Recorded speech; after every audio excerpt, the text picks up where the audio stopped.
So hello friends मु संतोष आपण मानक पई नै आछि गोटिए जबरदस्त इनकम सोर्स जार ना हो एफिलिएट मार्केटिंग।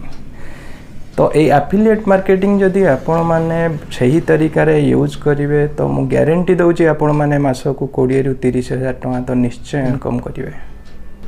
मु जानी आपन को ये कथाटा टिके अटपटा लगे आपन भाविबे ये को एरा गेरा कंपनी रो गोटे प्रमोशन करिया को चली आसिला किंतु मु आज जो कंपनी विषय रे आपन को जणैबा को चाहूची से होची वर्ल्ड रो number 1 e commerce company Amazon विषय रे। तो गोटे छोटिया एग्जांपल द्वारा आमे आगु बुझिया को चेष्टा करिवा। सपोज एटा गोटे मोर माइक मु एटा अमेज़न नु किनिथिली। जदि आपण माने ए विषय माइक विषय मते पचारंती कि भाई कोठु किनिथिलो केते पड़ला आर परफॉर्मेंस केमिति अछि तो से विषय जदि मु आपन को क्लैरिटी दिए कि ए माइकटा मु मासे पूर्व किनलिनी बहुत बढ़िया रिजल्ट दउची तो एई आ द्वारा इंस्पायर हेई आपण अमेज़न को जाई करी माइक टी परचेज करिवे। तो एठी गोटे बिजनेस क्रिएट हैला जो थिरे कि आपण प्रोडक्ट परचेज कले आ अमेज़न से प्रोडक्टटा सेल करी प्रॉफिट कमेला किंतु मझिरे मु जो आपन को रेफरेंस टे देली ता द्वारा मु किछि प्रॉफिट पाइली नाही। एठी आपन जदि एफिलिएट मार्केट जॉइन करंती अमेज़न ने गोटे एफिलिएट प्रोग्राम अछि सेथिरे आपन जॉइन कले अमेज़न आपन को प्रतिटी प्रोडक्ट रो गोटे गोटे लिंक दबो जो लिंक को आपन निजर सोशल मीडिया साहाय्य रे शेयर करिवे किंबा सोशल मीडिया थ्रू रे प्रमोशन करिवे कस्टमर बा आपन को फ्रेंड सर्कल बा आपन जति कि ट्रैफिक रखिचंती सोशल मीडिया रे से माने से लिंक टा को देखिवे।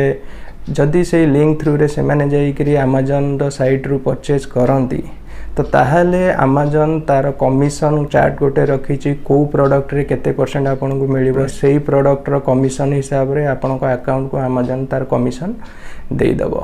तो फ्रेंड सीधा कथा कहबा गले जो मानकर फेसबुक रे बहुत बड़ फ्रेंड सर्कल अछि किंबा यूट्यूब रे सब्सक्राइबर संख्या अधिक किंबा व्यूअर्स अधिक अछंती तो से माने जदि अमेज़न रो कोनोसी प्रोडक्ट को तांका निजर सोशल मीडिया साइट रे प्रमोशन करंती किंबा लिंक शेयर करंती तो तांका पाखरे जो ट्रैफिक अछंती से मानक भितरु जदि सपोज 1000 ट्रैफिक थांती 1000 लोक तांकर फ्रेंड सर्कल थांती ता देरु 100 जण तो निश्चय देखिबे 100 जण रु जणे तो निश्चय परचेज करियो। सपोज आपण गोटे 5000 किंबा 10000 टंकार होम एप्लायंस किंबा फर्नीचर एडवर्टाइजमेंट करूचंती ताहले आपण अमेज़न रु से गोटिए प्रोडक्ट रो सेल ऊपर 900 रु 1000 टका पाई परिबे। एहा केमती अमेज़न आपण मानक पई गोटिए कमिशन चार्ट पूर्वरु प्रस्तुत करी रखिची जो चार्ट अंडर रे आपण जो प्रोडक्ट सेल कले सेही चार्ट अनुसार आपण को तार कमिशन मिलिबो।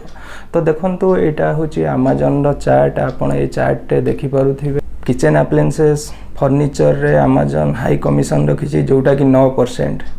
आपण जदि हिसाब करिवे 10000 गोटे प्रोडक्ट जदि सेल करि देले ताहले तार 9% हिसाब रे आपण को 900 टंका आपण को अकाउंट को आसी जीवो। तो गोटिए प्रोडक्ट रे आपण यदि 900 टका कमाई परचंती सही परी छोट बड़ सब प्रोडक्ट कपड़ा आइटम ऊपर भी आपण को 9% अमेज़न प्रोवाइड करूची।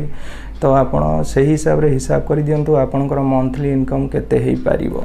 तो फ्रेंड्स प्रोडक्ट रो खाली लिंक को जदि आपण सोशल मीडिया साइट रे प्रोड्यूस करंती तो हेई पारे एते खास रिजल्ट न आसी पारे। जदि आपण से प्रोडक्ट रो डिस्क्रिप्शन रे जाई प्रथमे तार फीचर्स विषय रे नॉलेज गेन करंतु आ ता ऊपर गोटे छोटिया वीडियो बनांतु से वीडियो को आपनकर सोशल मीडिया साइट रे प्रमोट करि दियंतु औ ता से वीडियो मझिरे आपण तार लिंक आपण सोशल मीडिया रे देइचंती बोली मध्ये पब्लिक को जणांतु। तो या द्वारा पब्लिक को अट्रैक्शन बढ़िबो से माने से लिंक को क्लिक करिवे।